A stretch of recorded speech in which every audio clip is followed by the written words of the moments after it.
Assalamualaikum warahmatullahi wabarakatuh. Kami dari kelompok 7 akan mempresentasikan jurnal yang berjudul tentang pengaruh proses penggorengan terhadap kandungan nitrit dalam kornet. Sumbernya yaitu dari Jurnal Teknologi Proses dan Inovasi Industri 2 November 2018. Dengan anggota kelompok yaitu Anissa Imanianti, Angesri Dia Utami, Aminda Hasnazizah, Brilian Febiani Putri, Atika Suroya. Yang pertama yaitu pengertian tentang kornet. Kornet adalah satu jenis produk olahan daging sapi yang banyak digunakan dalam resep makanan Indonesia. Kornet daging sapi diolah dengan cara diawetkan dengan air garam, yaitu air yang dicampur dengan larutan garam jenuh. Kemudian dimasak dengan cara semeri, yaitu direbus dengan api kecil untuk menghindari hancurnya tekstur daging sapi. Tujuan pembuatan kornet daging sapi ini adalah untuk tetap dapat memperoleh produk daging sapi yang berwarna merah, awet, dan praktis.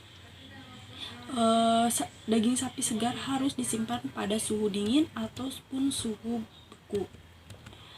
Di samping ada proses pembuatan kornet. Apa sih nitrit itu? Adalah salah satu bahan berwarna putih sampai kekuningan, berbentuk bubuk atau granula, dan tidak berbau. Yang pertama yaitu dalam pembuatan kornet sapi ini, proses pembuatan kornet daging sapi diawali dengan proses penggilingan dengan scooper pada suhu rendah sehingga selama penggilingannya suhu dapat diperoleh tetap di bawah 16 derajat Celcius. Yang kedua yaitu setelah dicincang, daging dimasukkan dalam mixer untuk dicampur dengan bumbu, bahan lain, dan ditambahkan nitrit sehingga menjadi adonan yang homogen. Emulsi daging yang telah terbentuk selanjutnya diisikan ke dalam kaleng yang sebelumnya telah disterilisasikan dengan panas. Yang ketiga yaitu ada pengisian dilakukan dengan menyisakan sedikit ruang kosong di dalam kaleng.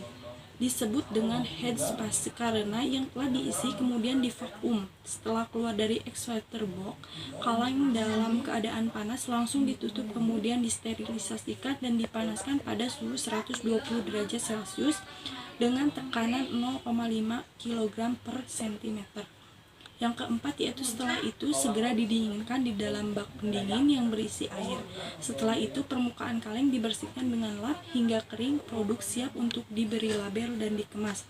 Selanjutnya yaitu ada metode yang akan dijelaskan oleh Atika. Berikutnya metodologi penelitian. Dalam proses penelitian ini, bahan-bahan yang digunakan antara lain kornet daging ayam, kornet daging sapi, minyak goreng sawit, dan bahan-bahan kimia yang digunakan untuk pengujian nitrit. Kemudian, alat-alat yang dibutuhkan antara lain penggorengan dan buret yang digunakan dalam proses titrasi. Selanjutnya, kita masuk ke dalam proses tahapan penelitian. Penelitian ini dilakukan di dalam laboratorium pengujian dan dilakukan dengan 3 tahapan. Tahapan yang pertama adalah tahapan penelitian pendahuluan. Pada tahap ini, persiapan bahan dilakukan dengan penyesuaian suhu sampel dengan suhu ruangan. Sampel akan dicacah kecil-kecil, dicampur menjadi satu, dan akan diambil secara acak untuk pengujian kadar nitritnya. Untuk kornet daging sapi akan dipersiapkan untuk dilakukan penelitian lebih lanjut. Tahapan yang kedua adalah tahapan penelitian lanjutan. Pada tahap ini, kornet akan dipipihkan, kemudian ditimbang dengan bobot 50 gram. Selanjutnya, kornet akan digoreng dengan menggunakan minyak goreng sawit yang telah disiapkan. Dalam tahapan ini, terdapat 2 variabel bebas yang digunakan. Yang pertama ada durasi penggorengan. Dengan lama waktu 0 menit, 5 menit, 10 menit, dan 15 menit. Kemudian, variabel bebas yang kedua adalah temperatur penggorengan. Dengan menggunakan suhu 100 derajat Celcius, 125 derajat Celcius, dan 185 derajat Celcius. Berikutnya merupakan tahapan yang terakhir atau tahapan analisa hasil.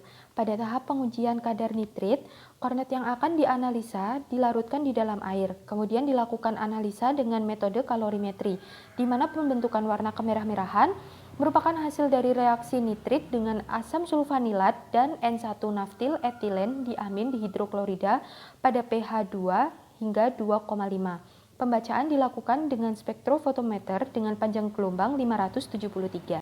Setelah didapatkan hasil analisa pada nitrit, kita dapat menghitung nilai ADI atau Acceptable Daily Intake.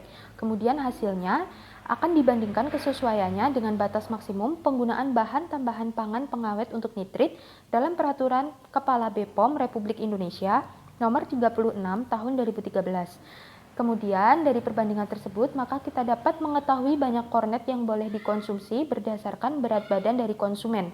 Adapun perhitungan ADI sesuai dengan rumus berikut. ADI sama dengan A per 1000 kali B per C, di mana A merupakan banyak kornet yang dikonsumsi dalam gram, B merupakan jumlah nitrit dalam satuan miligram per kilogram, dan C merupakan berat badan konsumen dalam kilogram. Di sini saya akan menjelaskan tentang hasil dan pembahasan. Dari hasil pengamatan pada kemasan produk informasi yang diberikan produsen, antara lain yaitu jenis produk kornet, daging ayam, dan daging sapi, merek dagang, berat neto, produsen, dan alamat produsen. Bahan penyusun kornet yaitu bahan utamanya adalah daging ayam atau daging sapi, kemudian bumbu, gula, garam, penguat rasa, dan bahan pengawet. Bahan pengawet yang digunakan pada umumnya adalah sodium nitrit. Pada tabel 1 terdapat kandungan nitrit pada beberapa jenis kornet. Yang pertama adalah daging ayam dengan merek A, kadar nitrit sebesar 13,53 mg per kilo. Yang kedua adalah daging ayam dengan merek B, kadar nitrit sebesar 24,61 mg per kilo. Yang ketiga daging sapi merek C, kadar nitrit sebesar 17,71 mg per kilo. Dan yang terakhir adalah daging sapi merek D, kadar nitrit sebesar 25,57 mg per kilo. Nah, pada dilihat pada tabel 1 ini, bahwa pada semua jenis kornet mengandung nitrit dengan rentang kadar nitrit yang ditambahkan bervariatif, namun masih di bawah ambang batas yang diizinkan oleh Perka BPOM nomor 36 tahun 2013, yaitu sebesar 30. Tabel 2 terdapat kadar nitrit pada kornet setelah digoreng dengan suhu sebesar 100 derajat Celcius. Yang pertama, kode A0, lama penggorengan pada menit ke-0, kadar nitrit sebesar 25,70 mg per kilo. Yang kedua, A1, lama penggorengan pada menit ke-5, kadar nitrit sebesar 18,50 mg per kilo. Yang ketiga, A2, lama penggorengan pada menit ke-10, kadar nitrit sebesar 16,33 mg per kilo. Dan yang terakhir A3, lama penggorengan pada menit ke-15, kadar nitrit sebesar 9,35 mg per kilo. Pada tabel ketiga terdapat kadar nitrit pada kornet setelah digoreng dengan suhu 125 derajat Celcius. Yang pertama, kode B0, lama penggorengan pada menit ke-0, kadar nitrit sebesar 25,70 mg per kilo. Kemudian B1, lama penggorengan pada menit ke-5, kadar nitrit sebesar 12,45 mg per kilo. Terus B2, lama penggorengan pada menit ke-10, kadar nitrit sebesar 11,62 mg per kilo. Dan yang terakhir B3, lama penggorengan pada menit ke-15, kadar nitrit sebesar 8,92 mg per kilo. Kemudian pada tabel keempat terdapat kadar nitrit pada kornet setelah digoreng dengan suhu sebesar 108 derajat Celcius. Yang pertama, kode C0, lama penggorengan pada menit ke-0, kadar nitrit sebesar 25,70 mg per kilo. Kemudian C1, lama penggorengan pada menit ke-5, kadar nitrit sebesar 9,64 mg per kilo.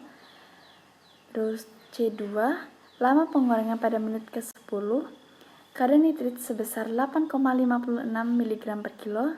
Dan yang terakhir C3, lama penggorengan pada menit ke-15, kadar nitritnya sebesar 7,82 mg per kilo. Nah, dari tabel kedua, 3, dan 4, terlihat bahwa proses penggorengan kornet daging sapi berpengaruh terhadap penurunan kadar nitrit dalam kornet. Hal tersebut terjadi di semua perlakuan suhu, yaitu 100 derajat Celcius, 125 derajat Celcius, dan 185 derajat Celcius. Hal ini disebabkan karena proses transformasi atau difusi molekuler, di mana senyawa nitrit yang berkonsentrasi tinggi di dalam produk kornet kemudian akan merembes keluar menuju media minyak goreng. Selanjutnya yaitu analisis yang terjadi terhadap pengurangan nitrit. Yang pertama yaitu terdapat perpindahan nitrit dari kornet ke minyak goreng dan terdapat pelepasan nitrit ke udara. Pada saat kondisi penggorengan, yaitu kornet yang berkontak langsung dengan media, dengan volume yang banyak atau saat kornet sampai tercelup dalam suhu sekitar 100 derajat Celcius, minyak goreng telah mampu menunjukkan fungsi sebagai media pemasak. Minyak goreng sawit yang memiliki temperatur didih kisaran 160 hingga 200 derajat Celcius, namun pada suhu 100 derajat Celcius, minyak goreng telah mampu melepaskan air dengan indikasi timbulnya gelembung udara yang keluar dari bahan basah dan bersentuhan dengan media penggorengan. Maka terjadi juga terurainya senyawa H2O menjadi H2 gas dan O2 gas. Lepasnya air dari dalam produk kornet akan membawa sebagian sodium nitrit dari dalam kornet menuju ke minyak goreng. Hal ini karena sodium nitrit memiliki kelarutan yang sangat tinggi pada air sehingga ketika air mulai bergerak dari bagian terdalam bahan hingga bagian terluar, maka sodium nitrit juga akan turut terbawa hingga sebagian terlepas dan terjadi perpindahan ke minyak goreng. Analisis yang kedua yaitu adanya peningkatan suhu penggorengan juga berpengaruh terhadap penurunan nitrit. Semakin tinggi suhu penggorengan, maka penurunan kadar nitrit dalam produk kornet juga semakin tinggi. Hal ini dikarenakan viskositas minyak goreng yang semakin rendah akan semakin meningkatkan dengan semakin meningkatnya suhu penggorengan. Maka makin panas suhunya, viskositas minyak goreng akan semakin rendah. Pada saat tersebut, maka sodium nitrit akan berpindah dari tempat yang berkonsentrasi tinggi, yaitu bahan atau kornet, ke tempat yang konsentrasinya rendah, yaitu ke minyak goreng. Selanjutnya, ada atau disediakan grafik persentase penurunan nitrit. Penurunan kadar nitrit terjadi di semua perlakuan, dari suhu 100 derajat Celcius sampai suhu 185 derajat Celcius. Kemudian perlakuan pemanasan pada suhu 185 derajat terjadi penurunan kadar nitrit paling tinggi mencapai 69,56% dengan sisanya kisaran 7,82 mg per kilogram. Penurunan ini terjadi pada durasi penggorengan selama 15 menit. Secara visual, produk yang digoreng selama 15 menit sudah mulai terlihat hitam atau menghitam, sehingga tidak disarankan karena produk akan menjadi produk yang hangus. Dari tabel 2 hingga tabel 4 di atas, produk kornet secara umum mengalami penurunan antara 7,82 hingga 18,5 mg per kilogram dari kadar awal 25,70 mg per kilogram. Menurut Perka BPOM nomor 36 tahun 2013, tanggal 22 Mei 2013 tentang batas maksimum penggunaan bahan tambahan pangan pengawet yang ditetapkan batas maksimum yang boleh dikonsumsi setiap hari yang dikenal dengan ADI atau Acceptable Daily Intake untuk kalium nitrit dan sodium nitrit adalah 0 hingga 0,06 mg per kilogram berat badan, sehingga dengan sisa nitrit 18,5 mg per kilogram dan berat dagingnya 50 gram dengan asumsi berat badan konsumen 65 gram, maka didapat ADI-nya 0,014 mg per kilogram, sehingga di sini masih dikategorikan nitrit yang terkandung aman dikonsumsi karena ADI masih kurang dari 0,06.